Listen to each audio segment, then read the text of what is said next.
Bonsoir Yves-Alexandre Talman. Bonsoir. C'est ça, bonsoir. Et donc un prénom composé pour composer tout un programme. On va dire ça comme ça. Ça me va. Alors j'ai envie d'attaquer cette interview avec une touche humoristique, mais en même temps, je pense qu'on vous a fait quand même à plusieurs reprises la remarque que vous ressemblez beaucoup étrangement à Steve Jobs.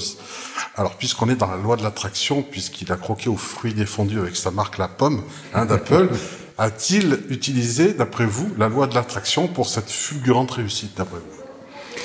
J'en sais rien du tout. J'en sais fichtre rien, à vrai dire. Mais par contre, c'est la première fois qu'on me compare à lui. On a dit, c'est flatteur, déjà. Début à tout. Alors, je sais pas s'il a utilisé la loi d'attraction. Ce que je peux dire, par contre, avec certitude, c'est qu'il a mouillé sa chemise. C'est qu'il a beaucoup travaillé pour avoir le succès qu'on lui connaît. Alors, et beaucoup de créativité, il a cru en lui aussi, surtout. Il a cru en lui, il a persévéré. C'est le cocktail entier de la persévérance, de la croyance en sa propre réussite, à son propre pouvoir. C'est aussi des circonstances favorables, bien évidemment. Donc il avait la recette d'une certaine façon.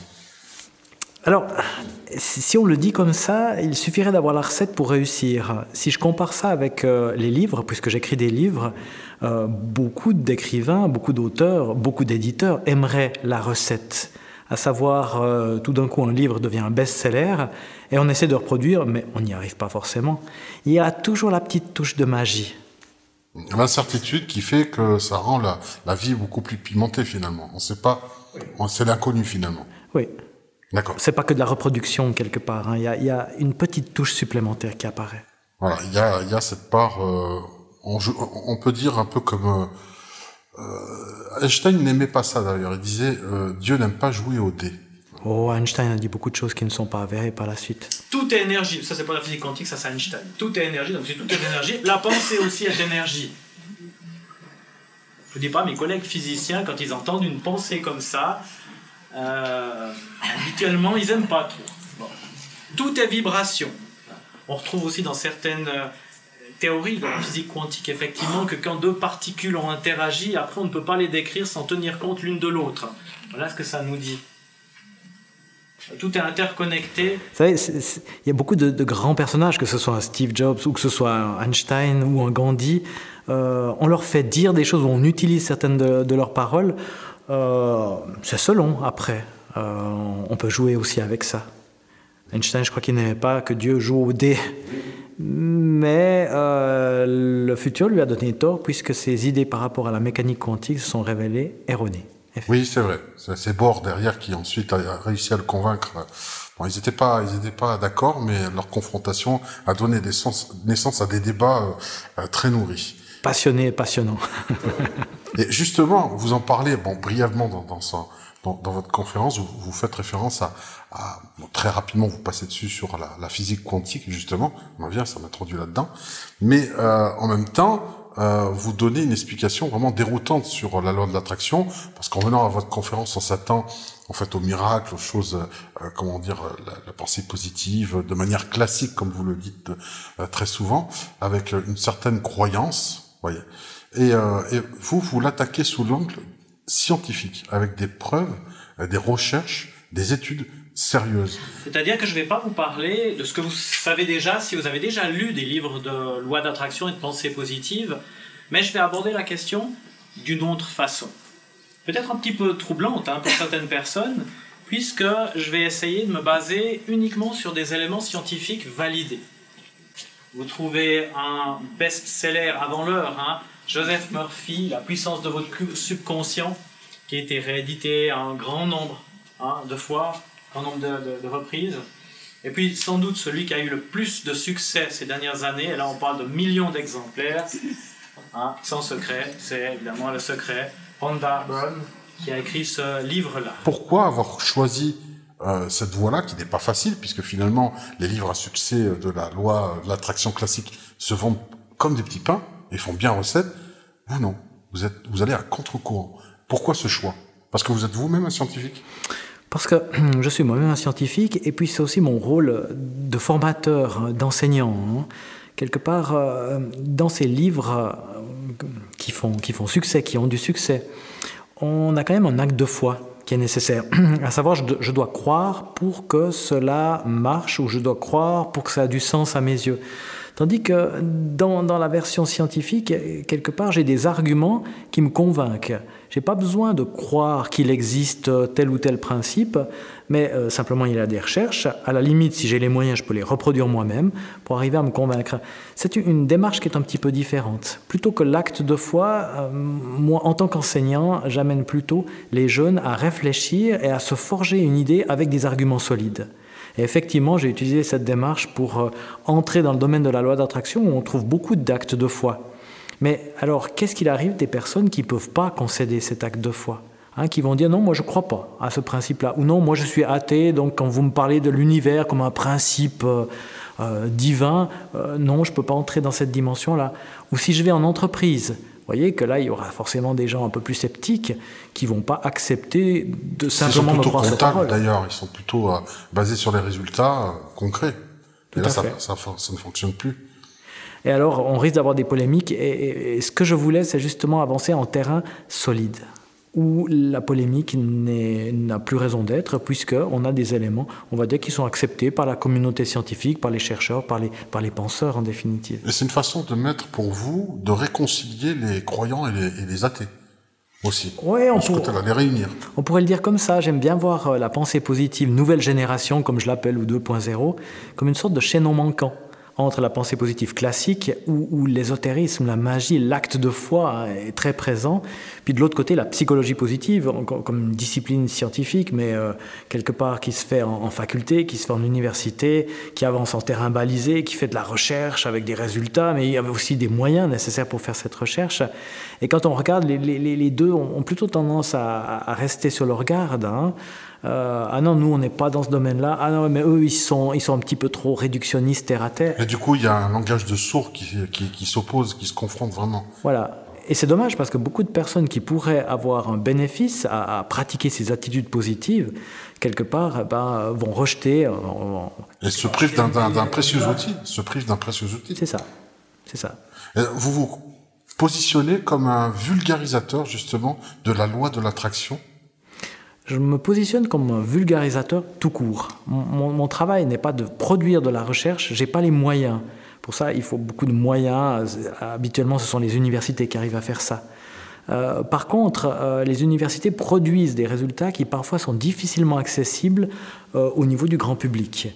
Alors, il y a quelque part cette transition, on va dire, qui permet justement de pouvoir prendre toute cette recherche avec ces résultats très intéressants, novateurs pour la plupart, qui vont pouvoir être transmis au plus grand nombre et aussi aux personnes qui seraient dans une vision, on va dire, un tout petit peu plus liée aux actes de foi, à la croyance, et qui avec ça peuvent donner une autre dimension à leur conception de la pensée positive et de la loi d'attraction. Ce qui intéresse les chercheurs, c'est évidemment pas le nombre de mots qu'ils ont pu mettre sur leur feuille, c'est absolument pas ça. Une fois qu'ils ont fini la tâche, on leur dit merci, vous avez contribué à la science, on leur serre la main et on leur donne un petit bon en leur disant qu'ils ont droit à avoir un encas et une tasse de café à la cafétéria qui se trouve un petit peu plus loin dans le campus. La vraie expérience commence à ce moment-là. Quand la personne appuie sur la poignée de la porte, clac, enclenche un chronomètre. Et lorsqu'elle parcourt le couloir et qu'elle arrive au bout et qu'elle appelle l'ascenseur, le chronomètre s'arrête. La seule chose qui intéresse les chercheurs est-ce qu'une personne qui a évoqué les termes en lien avec la vieillesse vont marcher plus lentement que les gens qui ont évoqué mentalement l'idée de la rapidité. Et c'est significativement différent. Les personnes qui ont évoqué pendant quelques minutes les termes liés à la vieillesse ont activé un stéréotype dans leur tête, vieux égale plus lent, et inconsciemment, ils marchent plus lentement. Ça, c'est le pouvoir de la pensée. Sur les résultats universitaires, par exemple, des expériences scientifiques qui sont menées à ce sujet, est-ce que vous jouez aussi le rôle d'interprétateur? Vous interprétez les chiffres et les résultats pour les simplifier et puis les rendre plus accessibles aux commun des mortels? pour que ce ne soit pas que des tableaux chiffrés. Vous donnez, vous, votre propre interprétation sans déformer les résultats réels. Oui, alors je dirais que ce que j'aime bien faire, c'est créer des liens. C'est pas simplement transmettre de l'information ou bien relater des chiffres, des statistiques, des graphiques, mais de créer le lien qui fait sens. Parce que derrière tout ça, il y a du sens. Alors, dire que telle ou telle chose a été prouvée, ok, c'est un premier pas. Disons que ça ne permet pas de se l'approprier, parce que de savoir que la recherche a montré que, ok, ça me fait une belle jambe, mais en définitive, qu'est-ce que je vais en faire dans ma vie ? Est-ce que ça m'apporte quelque chose? Est-ce que ça me permet de faire la différence par rapport à mon quotidien? Donc, en fait, on passe de la recherche fondamentale à de la recherche appliquée avec vous, en quelque sorte. Voilà. Quelque part, je vois mon rôle comme assez modeste, quelque part, qui est effectivement de pouvoir transmettre quelque chose. La transmission, ça me convient aussi bien comme... Ça, c'est votre côté formateur. Hein. Voilà, c'est mon côté formateur. C'est une déformation professionnelle. C'est une formation à la déformation. Ou la déformation de la formation, oui. Dans votre conférence, vous décortiquez tout le mécanisme et le processus. Il y a vraiment un processus, presque, à un moment donné, c'est expliqué de manière, de mon point de vue, c'est mon avis, presque froid. Donc, le rêve et le mythe empirique de la loi de l'attraction en version classique, on va dire, est complètement brisé. Et puis ensuite, vous nous refaites rêver à nouveau, justement, avec l'effet scientifique. Et c'est ça que j'ai trouvé intéressant, parce que au départ, on se dit, oula, il touche à un mythe, il est en train de l'ébranler et de le démolir. Mais derrière, reconstruire quelque chose de beaucoup plus solide, comme vous disiez tout à l'heure. Ça aussi, c'est votre approche qui est pour moi originale. Alors on peut dire une chose. La psychologie, par définition, elle ne s'intéresse pas uniquement à nos pensées. Elle s'intéresse aussi à nos émotions, elle s'intéresse aussi à nos comportements. Donc il y a ces trois secteurs, et c'est ces trois secteurs qu'on va prendre le temps de décrypter. Qu'est-ce qui se passe au niveau de nos émotions? Qu'est-ce qui se passe au niveau de notre pensée? Et qu'est-ce qui se passe au niveau de notre comportement, de nos comportements? Avec, bien sûr, l'idée que derrière tout ça, il y aura la conviction. Si je fais quelque chose auquel je ne crois pas, le résultat risque pas forcément d'être à la hauteur de mes espérances. Du reste, dans la pensée positive, on nous dit d'emblée, c'est une histoire de conviction. Il faut être parfaitement convaincu. Autrement, si je doute, le résultat ne sera pas à la hauteur de ce que j'attends. Et justement, par rapport à ça, vous faites un zoom particulier, un focus sur le facteur chance. Cette partie-là m'a particulièrement intéressé. Est-ce qu'on peut en parler un petit peu? Oui, on peut en parler. Peut-être juste auparavant, vous disiez le mythe qui vole en éclats. J'aime beaucoup c'est une citation, une phrase qu'on doit à un auteur italien, Buzzati, qui commence un de ses romans par, en traduction, ça donne « Tous les chemins mènent à la désillusion ». Moi, j'aimerais bien commencer mes conférences par cette conférence va vous mener à la désillusion, mais pas dans le sens négatif. Oui, tout à fait. Voilà. Puisque dans le développement personnel, on parle beaucoup d'aller au-delà des illusions. Alors, en définitive, si quelque chose m'illusionne, ça me fait peut-être plaisir, mais ça ne me permet pas d'en prendre toutes les conséquences quelque part et d'agir après dans le sens de quelque chose de très efficace. Alors, la désillusion est pour moi positive. Ça apporte quelque chose qui me permet de relativiser certaines croyances et puis certainement d'étoffer mon comportement, mes pratiques pour que ça aille dans le sens de la satisfaction. Mais en plus, vous donnez du coup, par la même occasion, il y a ce tour de force incroyable, c'est de donner à ceux qui s'en moquaient d'une certaine façon par les cartésiens purs et durs, ceux qui croient de manière empirique à la loi de l'attraction, vous expliquez, vous donnez un instrument scientifique de dire, maintenant il y a quand même des recherches et des preuves qui tendent quand même à donner et à prouver que l'attraction existe scientifiquement parlant. Voilà, au-delà de la métaphore de la loi d'attraction, c'est-à-dire des termes qu'on utilise, les attitudes positives entraînent des conséquences positives. Et là, effectivement, on est dans du solide. Et ça, c'est indiscutable. Et ça, c'est indiscutable, mais quand on dit indiscutable, on est dans le domaine scientifique, c'est-à-dire qu'on est toujours lié à des aspects probabilistes, jamais déterministes. On ne peut pas dire ça marche à 100%. En psychologie humaine, on est toujours on augmente les chances, on augmente les probabilités. Mais celui qui va dire c'est toujours comme ça ou ça marche à 100%, il prend un risque que moi, personnellement, je ne me permettrai pas, je préfère être plus prudent. C'est une question d'attention. Ça, c'est un processus psychologique classique. L'attention m'amène à voir quelque chose ou à ne pas voir ce quelque chose.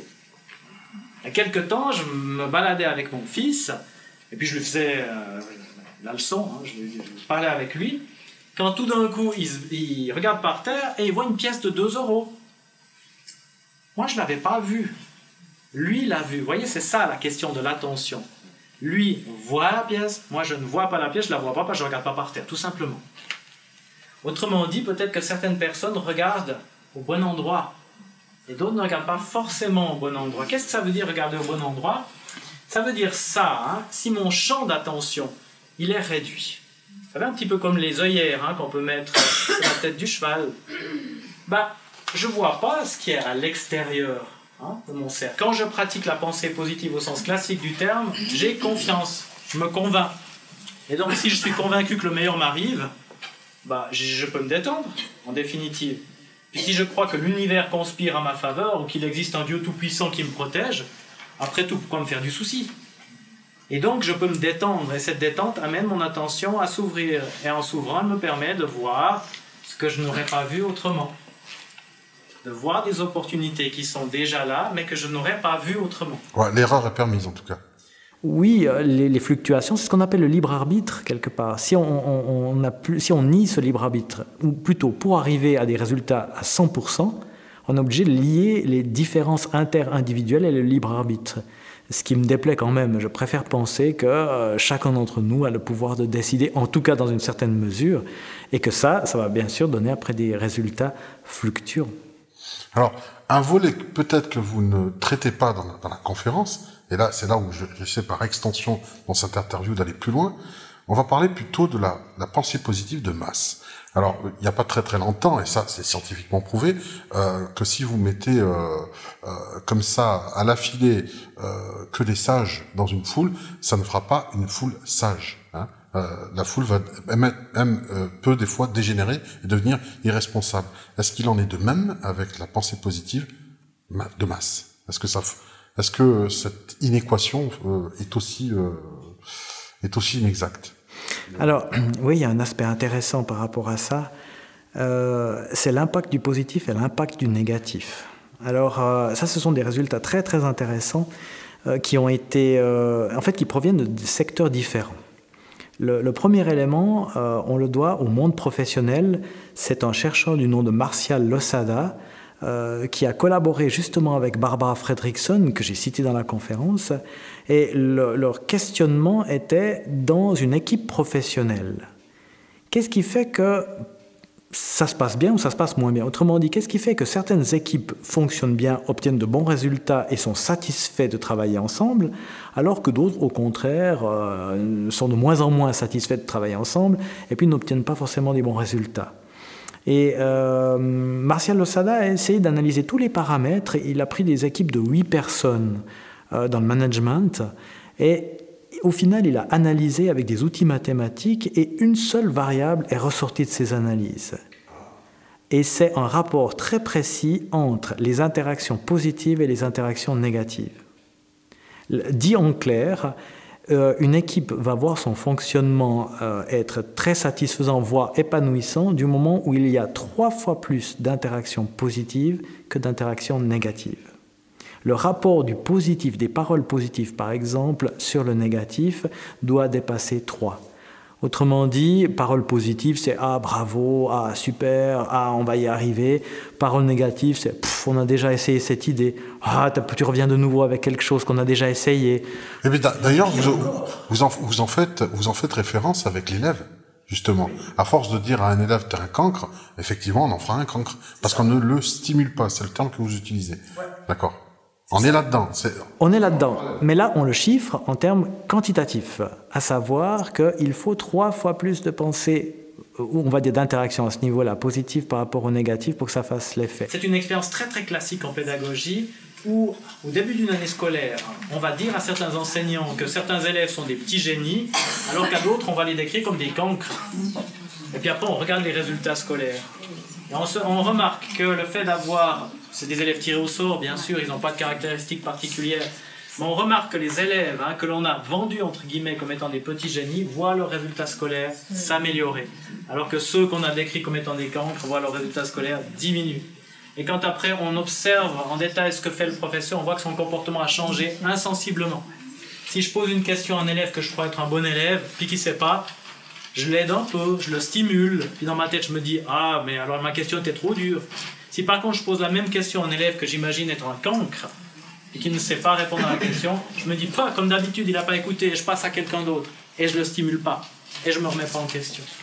Donc on a remarqué que les élèves perçus positivement réussissent mieux, ce qu'on appelle un effet Pygmalion. Deuxième aspect chez les couples, John Gottman, qui est en fait la personne de référence sur les études en satisfaction conjugale longitudinale. C'est quand même le gars qui a suivi pendant toute sa carrière certains couples, donc quasiment 40 ans de vie commune, et il a découvert des choses extraordinaires, mais notamment qu'il y a de nouveau ce facteur entre les paroles positives ou les interactions positives et les interactions négatives. Mais là, on n'est pas un facteur 3. Ah. On est un facteur 5. C'est encore plus puissant. Autrement dit, pour une critique, il faut compenser par 5 paroles positives. C'est intéressant ça. C'est compliqué, hein? Parce que quand j'ai tendance à vouloir faire une critique à mon partenaire, je réfléchis à 2 fois, parce qu'il faudra compenser par 5. Le troisième élément, Robert Schwartz, qui lui s'intéresse à la dépression et notamment aux personnes qui vont se remettre de dépression. Lui, il obtient un facteur sur les pensées ou émotions positives, négatives de 2,3. Ce qui permet au final, si on fait une moyenne de ces différents facteurs, de considérer qu'on a un rapport 3 contre 1. Je le traduis maintenant en termes encore plus, on va dire, terre à terre. Le positif est 3 fois moins puissant que le négatif, puisqu'il en faut 3 fois plus pour compenser. OK ? Quand c'est l'échec, qu'est-ce qui se passe ? J'ai pas eu ce job parce que de toute façon, je sais pas me vendre un entretien d'embauche. Autrement dit, c'est entièrement de ma faute. C'est ce qui va donner lieu, et on le connaît bien en pédagogie, au concept d'impuissance apprise. C'est un résultat en effet qu'on peut constater d'ailleurs tous les jours. D'ailleurs, je me plais à dire qu'on se souvient plus facilement, plus longtemps d'une claque que d'un cadeau. C'est ça.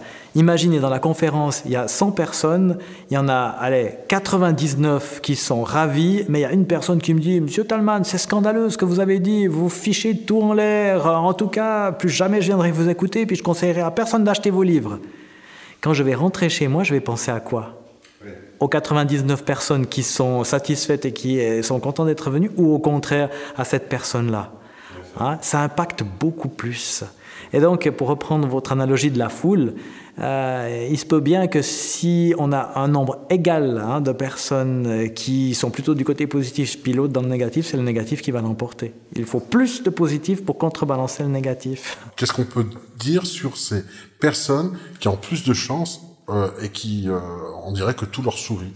Alors on part de cette idée, certaines personnes apparemment ont une vie plus belle que d'autres personnes. Quand on regarde, certaines personnes semblent plutôt chanceuses ou vernies, comme on dit parfois, puis d'autres, on dirait qu'elles attirent la poisse. Je dis déjà attirer, comme ça nous donne déjà la thématique. Donc, voilà, je vous ai mis quelques petites images.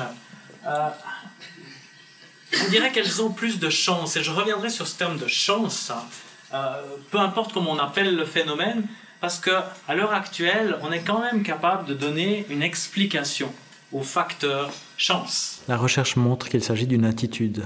En fait, là aussi, on va démystifier quelque chose. La chance est une attitude. Une attitude d'ouverture, de motivation et d'action. C'est exactement ce qui a été développé dans la conférence sur la pensée positive. En définitive, c'est à la lecture du livre de Richard Wiseman qui s'appelle justement « Mettez la chance de votre côté », en anglais « Le facteur chance », que je me suis dit, ce personnage-là, ce scientifique-là, est en train de parler de la pensée positive. Et effectivement, par de multiples expériences, il montre que certaines personnes ont une vie qu'on va qualifier comme plus chanceuse que d'autres, mais quelque part, elles ont des attitudes qui sont différentes. Donc une attitude qui entraîne à changer l'attitude de son propre environnement. Si on sourit, on est plus avenant, on attire plus la chance. Enfin, de rencontrer des personnes qu'elles vous approchent, donc de multiplier des contacts, et donc des relations, et donc du travail, et un tas de choses. Donc pour vous, il y a un effet boule de neige par rapport à une attitude positive. Ouais. Il y a une petite démonstration que fait Richard Wiseman qui est très intéressante. Ça se passe avec 2 personnes. Une qui se dit très chanceuse et une vraiment qui se dit très malchanceuse. Et puis ces 2 personnes, on les amène à faire une interview avec quelqu'un, mais en fait la vraie expérience c'est la salle d'attente. En fait, on leur demande pas d'aller dans une salle d'attente, mais dans un café ou dans une cafétéria, mais on s'arrange pour que toutes les tables soient occupées. Alors la personne qui se dit chanceuse, elle s'assoit quelque part et 15 secondes après, elle adresse la parole et la conversation va pendant un quart d'heure se passer comme ça. À la fin de la journée, quand on demandait est-ce qu'il y a quelque chose de particulier qui a égayé votre journée? Ah, mais oui, j'ai été à la cafétéria, je suis tombé sur un gars fantastique, on a commencé à causer, il se trouve qu'il m'a donné des tuyaux pour investir en bourse ou je ne sais quoi. Tandis que la personne qui se dit malchanceuse, alors elle entre déjà, il y a des caméras qui filment la scène, mais elle entre dans la cafétéria, elle cherche une place où il n'y aurait personne, alors elle n'en trouve pas, elle s'assoit à une table où il y a quelqu'un, elle met son nez dans le journal et elle n'adresse la parole à personne. Et après coup, on lui demande qu'est-ce qui s'est passé aujourd'hui. Oh, rien, comme d'habitude, une journée terne. Ah oui, d'accord. C'est ça l'attitude d'ouverture ou pas. Alors qu'elle avait la même opportunité. La même opportunité. Alors, justement, vous, pour rebondir là-dessus, vous dites aussi que finalement, de manière scientifique, là aussi, ce serait seulement une attention plus aiguisée qu'on aurait... J'ai pas dit seulement, mais j'ai dit à la base, c'est une attention plus ouverte. Plus ouverte. Je vois certaines choses que je n'aurais pas prises en considération sinon. Et vous prenez d'ailleurs un parallèle avec les œillères d'un cheval qui ne voit pas ce qui est à côté, parce qu'il regarde que devant. Et donc, avec cette ouverture d'esprit, on faisant moins travailler le mental, et puis on peut justement voir plus de choses. On voit toutes les belles choses que la vie a mis sur notre chemin. Là, je reprends une métaphore un tout petit peu moins scientifique, mais peu importe. Il y a tout plein d'opportunités dans le monde dans lequel on vit, dans notre quotidien. Mais est-ce qu'on va y prêter notre attention ou pas? Et saisir sa chance à ce moment-là.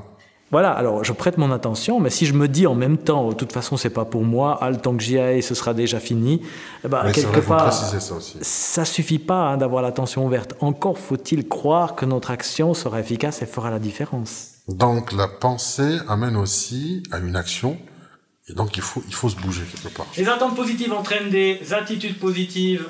Donc je suis maintenant dans le dernier bloc. Je suis dans le bloc des comportements. Premier bloc, ouvrir mon champ d'attention, je vois la pièce de monnaie qui est par terre.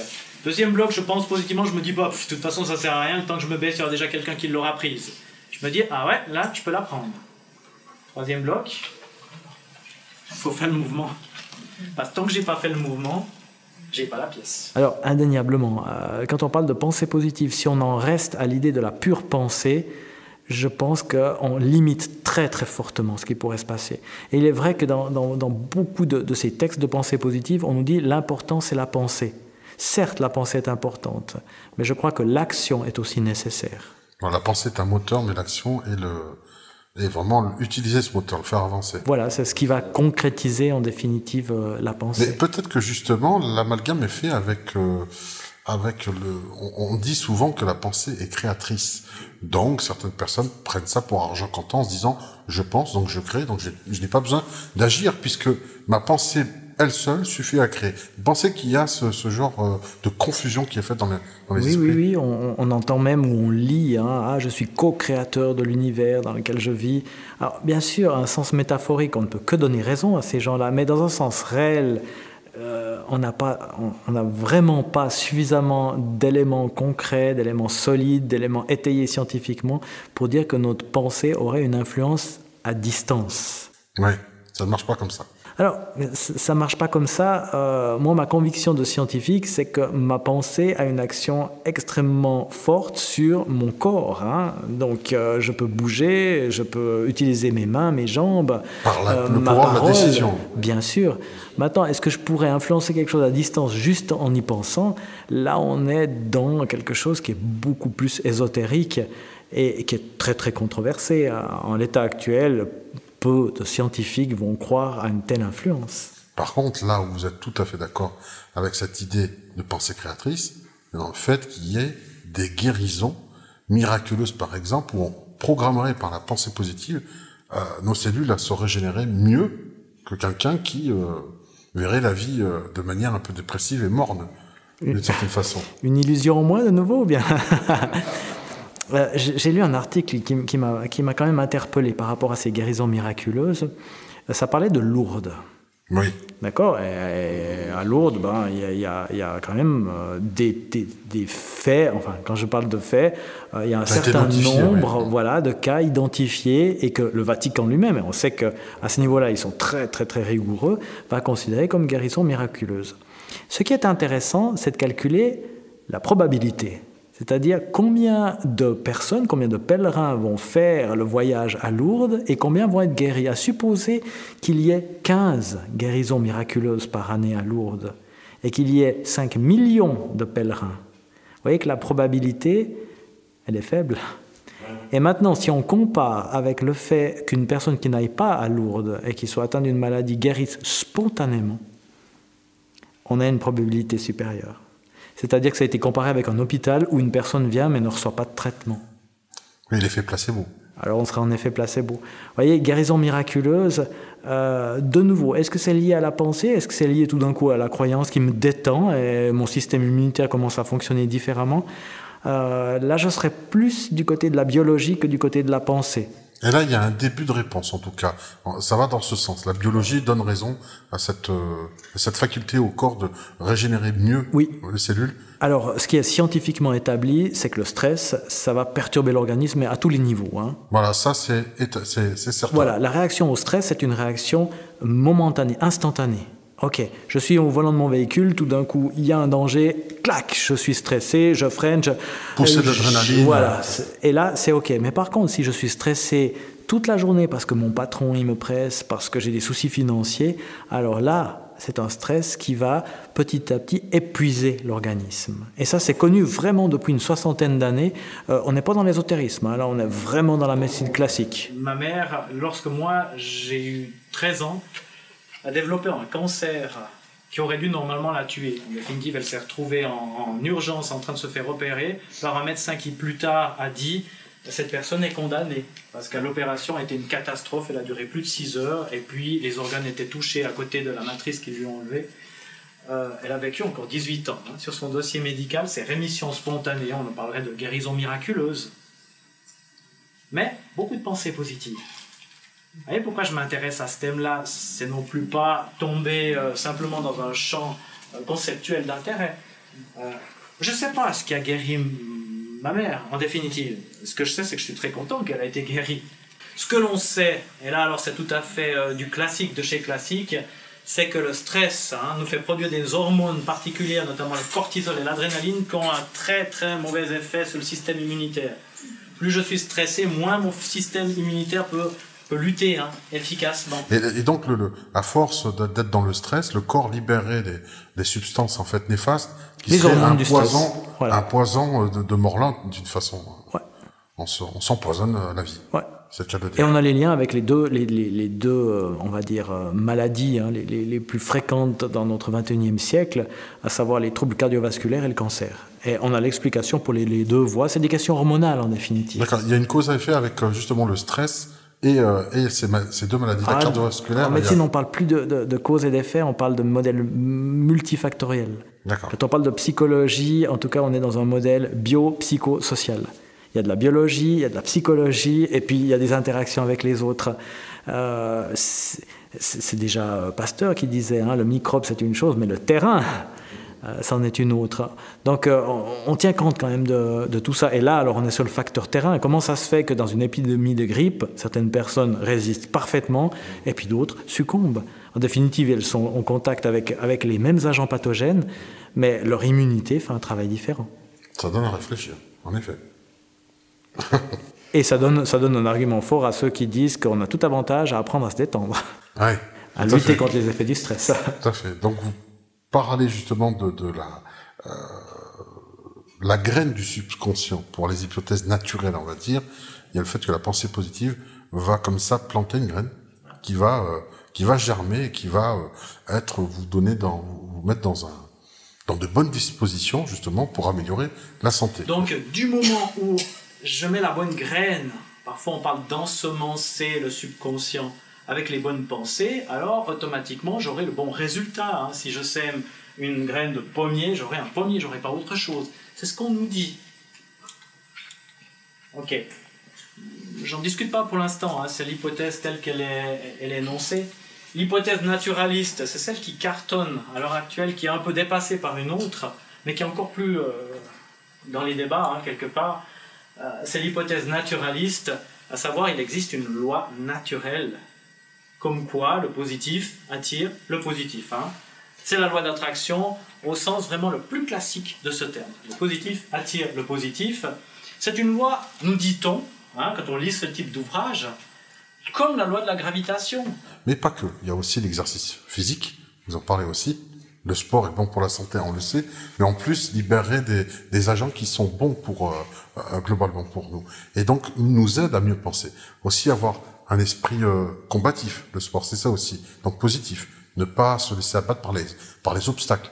Vous traitez de tout ça dans votre conférence. Oui, la persévérance, voilà. L'effort dans la durée, effectivement. Les activités physiques, il se trouve qu'à l'heure actuelle, on se rend compte que la sédentarité, c'est catastrophique pour quasiment tout ce qu'on veut.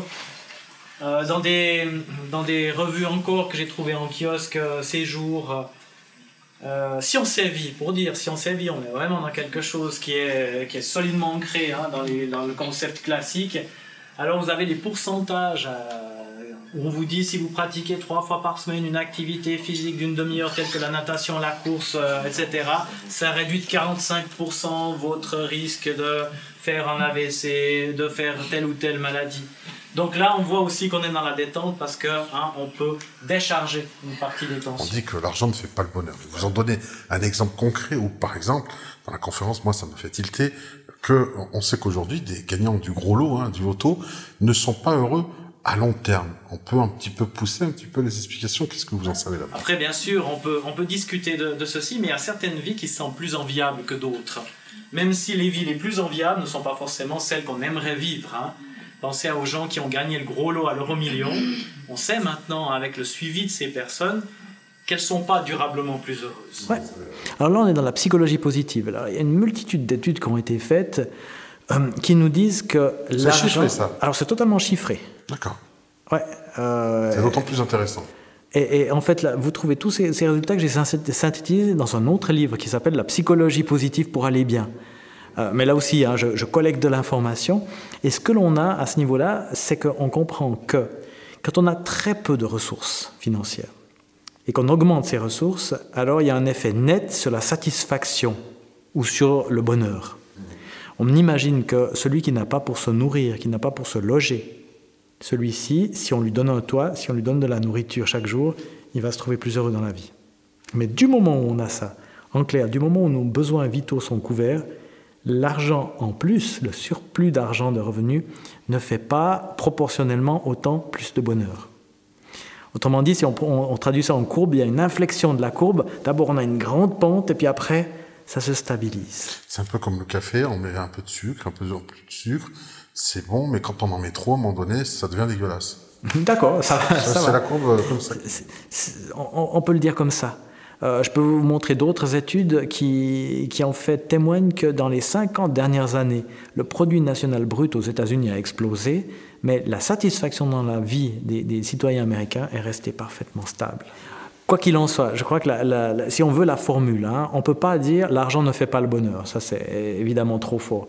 Mais par contre, ce que l'on peut dire, c'est que l'argent ne fait pas autant le bonheur que l'on pense. L'argent ne fait pas autant le bonheur que l'on pense. C'est-à-dire qu'on surestime l'impact de l'argent sur notre bonheur. Et en définitive, celui qui reçoit une grosse somme d'argent comme ça, au début, il est évidemment l'euphorie du moment. Euphorique. Ouais. Mais quand on suit ces grands gagnants au loto, on se rend compte que dans les années qui suivent, alors ils déchantent. Ah bon, concrètement, ça se traduit comment? Une dépression, une déprime, le fait d'en avoir plein les armoires, c'est... Alors ça se traduit déjà par le fait qu'au moment où ils gagnent, le réseau social explose. D'accord. Après on va dire, mais pourquoi? Mais c'est assez simple. Mes amis sont mes amis parce que je partage mon quotidien avec mes amis. C'est-à-dire que si mon patron me cherche noise, le soir, je vais dire « Oh, tu sais quoi, mon patron, il a fait ci, il a fait ça. Tu sais, ma femme, mon fils, à l'école. » Mais le jour où j'arrive chez un ami en disant, tu sais, mes 40 millions d'euros, je ne sais pas trop comment les investir, tu penses que ce serait mieux d'investir dans des actions, des obligations, de construire il va me regarder comme ça, puis il dit, j'en sais fichtre rien, j'ai jamais eu cette somme, je l'aurai jamais. Autrement dit, je partage plus le même univers. Puis en plus de ça, je déménage. Du petit appartement que j'habitais, je me construis une luxueuse maison, mais c'est dans un quartier beaucoup plus nanti. Mes voisins changent. Tout change quand j'ai de l'argent. Donc il y a une coupure avec la réalité d'une certaine façon. On change de strate sociale et on perd les pédales. On se rend compte aussi que les personnes qui ont une grande somme d'argent apprécient moins les petits plaisirs de la vie. Et justement, les petits plaisirs de la vie, c'est ce qui nourrit le plus le bonheur. Paradoxalement, si mon plaisir, c'est d'aller promener mon chien après ma journée de travail dans la forêt, si j'ai 50 millions d'euros sur mon compte en banque, j'ai moins de plaisir à aller promener mon chien. D'accord. C'est un J'apprécie constat. moins. C'est un constat. Ouais. D'accord. Ah ouais, c'est chiffré, ça. C'est des études chiffrées. D'accord. Donc, on devrait marquer derrière chaque billet de l'euro-million ou de ces loteries, vous savez, comme les messages de prévention sur les paquets de cigarettes. Oui. Attention, gagner le gros lot ne vous rendra pas aussi heureux que vous ne le pensez. Très bonne formule. C'est une très bonne formule. Dans le mécanisme, vous le décrivez en 3 parties. Donc, la pensée, l'émotion et le comportement. Ouais. Et vous expliquez que tout cela est lié. En fait, Ouais. on ne peut pas vraiment dissocier la pensée de l'émotion, ça va de pair, mais le comportement aussi, on parlait tout à l'heure de l'attitude, ça va de pair. Donc, ça appuie encore l'idée que finalement, le simple fait de penser n'est pas créateur aussi, il y a l'action encore aussi. Donc, le comportement va de pair. Le principe tripartite d'ouverture, motivation, concrétisation. C'est les 3 volets. L'ouverture me dit quoi? On perçoit plus les opportunités qui sont à côté de nous. La motivation nous dit on croit à l'efficacité de nos actions. Et puis la concrétisation nous dit on agit et on persévère. Il faut les 3. Et on peut prendre les 3 dans l'ordre que l'on veut. Quelque part, on voit qu'ils sont interdépendants. En termes de symboles, là j'ai vraiment l'ouverture du champ attentionnel qui va me permettre de percevoir toutes les belles choses qui sont autour de moi alors qu'autrement je ne les percevrais même pas. Et on a vu que le souci, c'était justement ce qui nous empêchait de voir les belles choses. La motivation, c'est le sportif qui se prépare pour réussir son épreuve ou sa compétition. Et puis la persévérance, je vous lis le texte. Chaque jour, je pose une action, chaque action me rapproche de mes buts, chaque but me rapproche de mes rêves. Oser agir, c'est ça le secret. Alors c'est pour dire que petit pas par petit pas, on avance vers des réalisations qui peuvent être tout à fait immenses. Pour moi, oui, le simple fait de penser est créateur, mais créateur de motivation. Juste de motivation. C'est-à-dire de motivation à agir. Maintenant, je suis tout à fait d'accord de relativiser mon point de vue. C'est la démarche scientifique, jusqu'à preuve du contraire. Si quelqu'un me montre que la pensée est capable d'avoir une action à distance, alors oui, je veux bien. Puis là, j'entends toujours des personnes qui me disent « Mais oui, ça a été démontré. » Je dis « Ah bon ? Oui, le docteur Emoto... » Montrez-moi les études. Ouais, alors c'est ça, puis ils me disent oui, mais l'histoire, vous savez, où on envoie des pensées d'amour et des pensées de haine sur du riz, comme ça qu'on met avec de l'eau.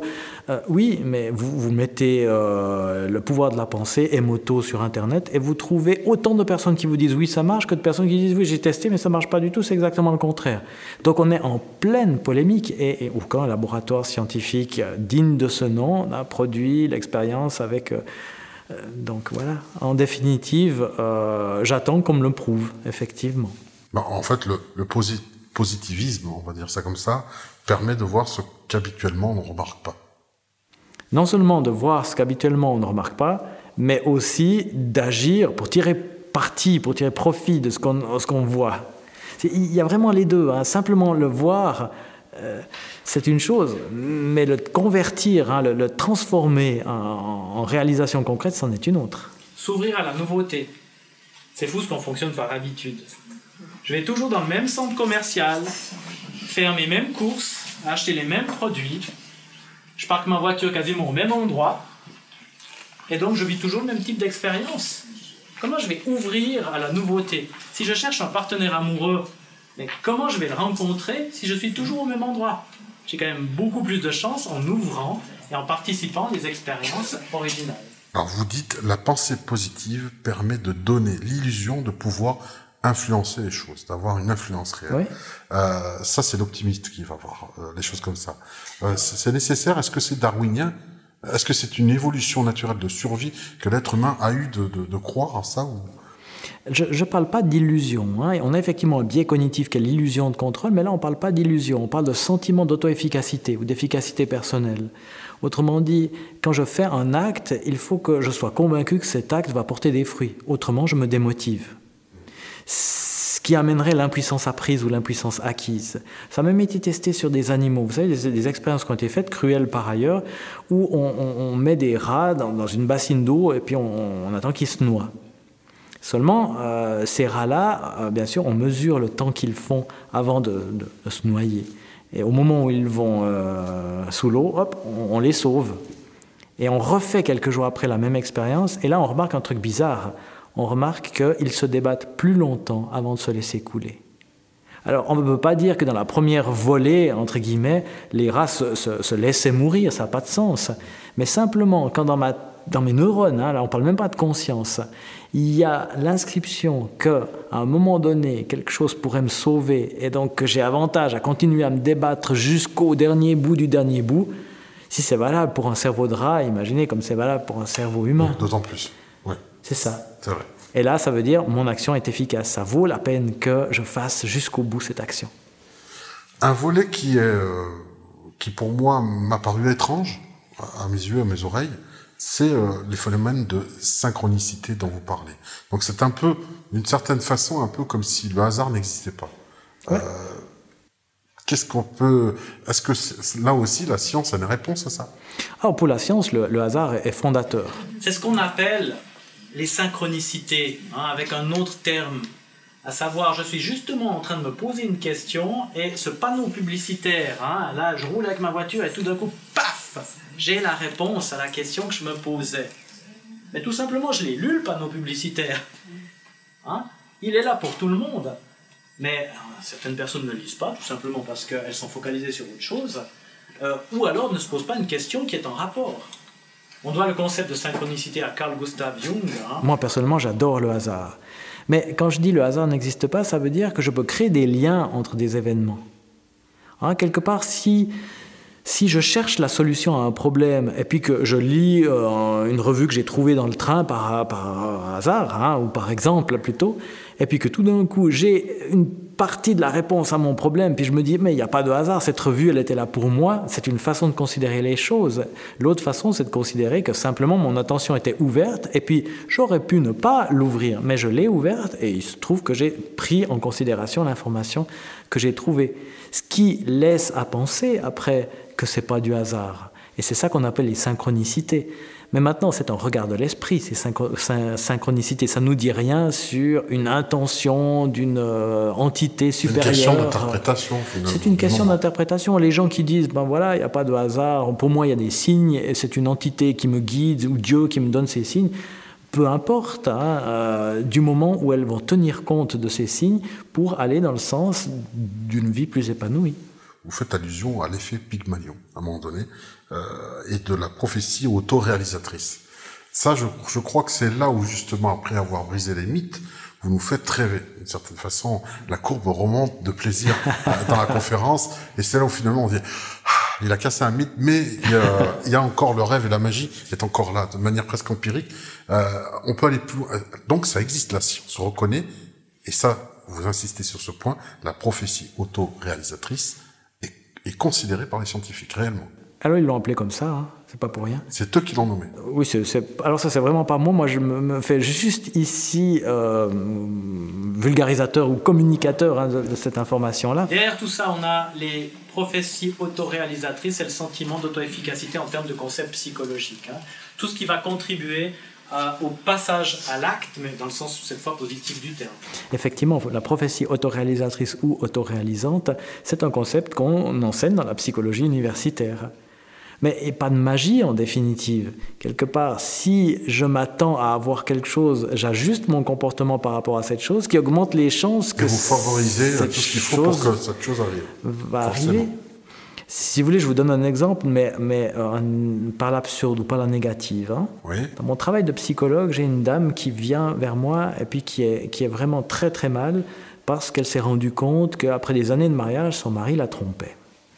Et elle est dans l'émotion, elle est outrée, hein, elle a du mal avec ça. Et puis, elle ne peut pas s'empêcher quasiment à chaque fois qu'elle est en interaction avec lui, hein, de lui faire peser, hein, de lui renvoyer ceci, en disant « Tu vois comme tu es un salaud, moi j'ai consacré du temps, moi je t'ai aidé dans ta carrière, et puis voilà comment tu me récompenses. » Et puis, elle se dit comme ça « Mais pourquoi il va chez... Parce qu'il continue de la voir, en plus, vous vous rendez compte, pourquoi il va chez cette maîtresse ?» Je lui réponds « Mais... indépendamment de tout le reste, si moi j'arrive à la maison et que j'ai quelqu'un qui me tombe à bras raccourcis dessus en me disant « T'es qu'un sale type, tu m'as trompé, t'es un méchant », j'ai qu'une envie, c'est de partir. Puis chez qui je vais chez quelqu'un qui m'ouvre tout grand les bras et qui me dit « Ah mon chéri, comme je suis content de te voir ». Ça, c'est la prophétie auto-réalisatrice quelque part. Elle fait en sorte d'éloigner son partenaire. Parce que personne, même quelqu'un qui a fauté, aime se ramasser des coups sur la figure. Et ça, c'est inconscient, presque. Même de le conscientiser, ça n'a pas suffi. Elle a dit, j'en suis consciente, mais j'arrive pas à lui pardonner. Donc je suis là-dedans et je sais que je l'éloigne de moi. C'est ça le paradoxe.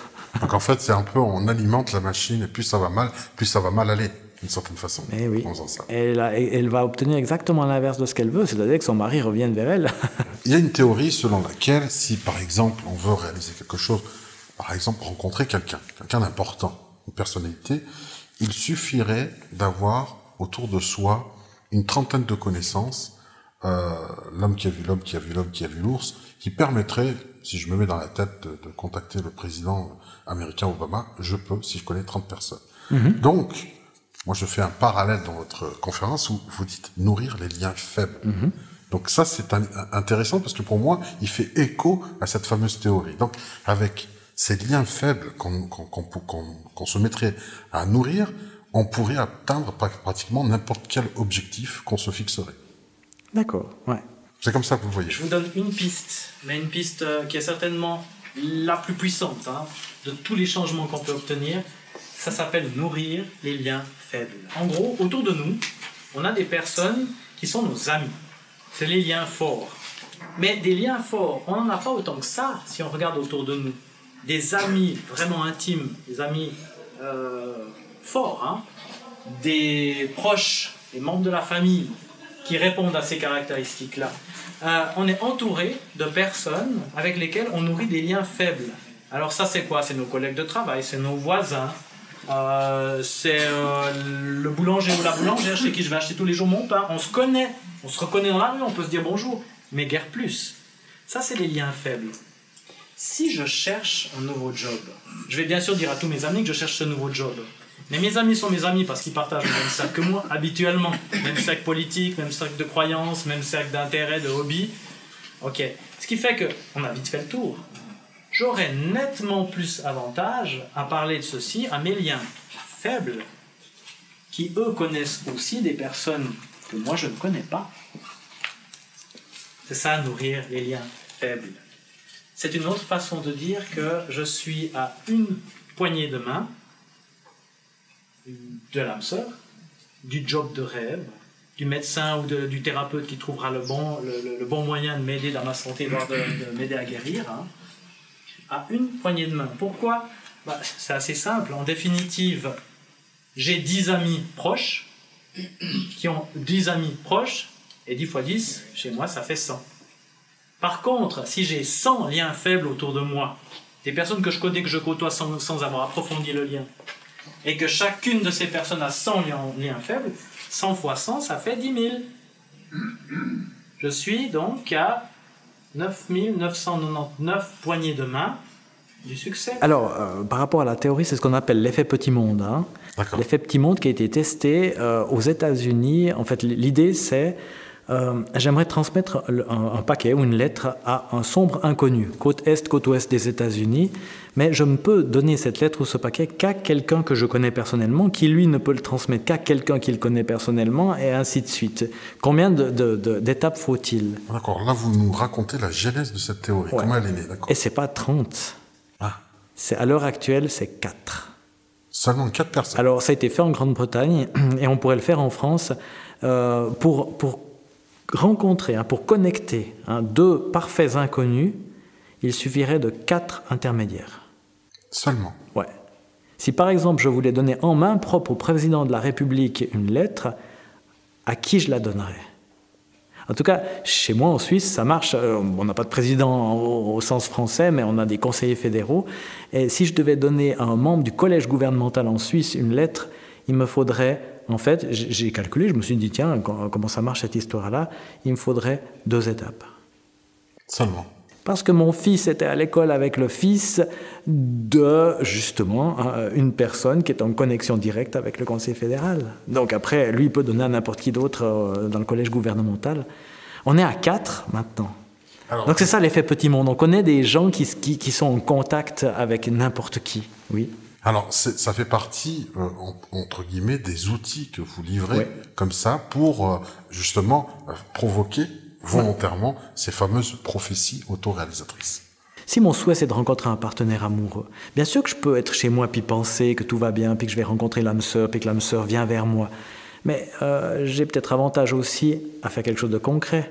Exemple, accepter toutes les invitations qu'on va me faire dans la semaine qui suit ou dans le mois qui suit. Parce que si je me regarde fonctionner, combien de fois je dis non ? Parce qu'il y a le stress de la vie quotidienne, parce que j'ai du travail, parce que j'ai prévu de faire une chose, et parce que ça me fait un petit peu bizarre d'aller chez des gens que je ne connais pas. Ah tiens, il y a une fille, on fait une réception, est-ce que tu veux venir? Ouais, mais je ne connais personne. Oui, mais viens justement. Ben justement, si je ne connais personne, je vais rencontrer des gens, et parmi ces gens-là, il n'y a peut-être pas mon âme sœur, mais il y a peut-être le frère, le père, ou en tout cas un proche de la personne qui pourrait faire un joli couple avec moi, bien évidemment. C'est ça les liens faibles, quelque part. Les liens forts, nos amis, on les connaît déjà, on les exploite déjà, entre guillemets, exploités. Tandis que les liens faibles, ils nous ouvrent des dimensions insoupçonnées. Et quand, justement, vous nous invitez à les utiliser mieux que ça pour maximiser nos chances. Très concrètement, là, je suis dans le concret, dans le comportementalisme. Quelque part, c'est pas de me dire, tiens, je devrais optimaliser ou je devrais intensifier mes relations avec autrui, mais qu'est-ce que je peux faire? Tiens, chaque jour, je vais m'efforcer de nouer contact, d'initier une conversation avec un inconnu. Rien que ça. Rien que ça. C'est énorme. Écoutez, je crois que c'est là-dessus qu'on va se quitter, sur cette pensée positive d'ailleurs, sur cet acte positif. On peut rappeler d'ailleurs le titre de votre dernier livre? Oui, c'est La pensée positive 2.0 et c'est sous-titré La loi d'attraction enfin expliquée. Voilà, enfin expliqué avec une méthode et des outils justement, très pédagogiques et qui en même temps permettent d'expliquer scientifiquement, pour aller plus loin. Je vous invite à découvrir ce livre. Merci et bonne soirée. Merci. Au revoir.